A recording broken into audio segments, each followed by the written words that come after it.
the first one I wanted to start talking about is squats. It's kind of the basic one that we talked about. It's a really good one. Body weight squats. Everything that we're going to really show you today doesn't really take much equipment. And the same like how we did last time. We really tried to target things that you can do at home. You don't have to be part of a gym. You don't have to have a membership somewhere. That's fine. If you do, that's great. But if you're a runner, you just run outside for fun, you still need to be strong to run. So with that being said, I'm going to make you all stand up. So you're going to do it with me, so make sure you can see. So if you want to come around to the sides, anything like that, or they know what they're doing, so they can stand behind you, I suppose. We'll see what they're doing. Watch them.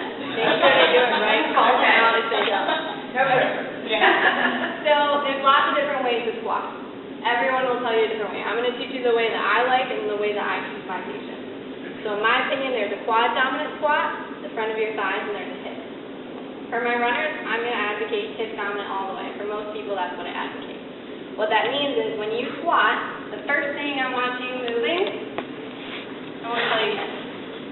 All of you squat one time. Just think about it. Think how you squat. Look at your knees. Where are your knees? Where you don't have to. Where are they? And then come back up.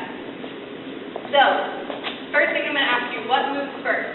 Your hips? Does your hip go back first? Or do your knees bend first? So whose hip goes back first? Raise your hand. Okay. So whose knees bend first? Okay.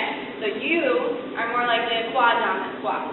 So I want you to get away from that. And it's not just when you do this exercise, but to be honest, my husband was mountain biking recently and crashed, and I'm teaching him how to pick up things properly again, because every time he would do it wrong. So it's not just squatting so you're strong, it's squatting for the rest of your life. So, first things that go, hips. Sorry, I don't know why I did that, but hips go back first. So I say hips, then your knees start to squat. So hips, and then knees, and then you go down. Good, and back up. Were you all watching me? Well, then you already did it wrong. Because your back needs to stay straight. So when you're looking at me, you shouldn't keep looking straight ahead.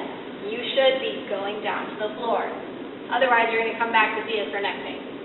Because you're staying here, and your neck is at that end range position. Okay? So what it is, hips back, bend at your knees, and you're all looking at the ground, not me. I don't see any eyes, right? And back up. See? Okay, so I'm going to have you keep going. The big thing that I teach people with this is for endurance. Okay, so it's a lot of repetitions. When you're running, you don't just run 30 steps or 10 steps. You don't just do 10 squats. You do quite a few. The last thing I do want to note, though, because I was just watching a couple of you, and I didn't mention it, it's not just hips and then knees come really far forward. It's hips go back, and they stay back. My knees aren't coming really far forward. The common thing that people do here is you don't want your knees going over your toes. So hips go back, and you go back.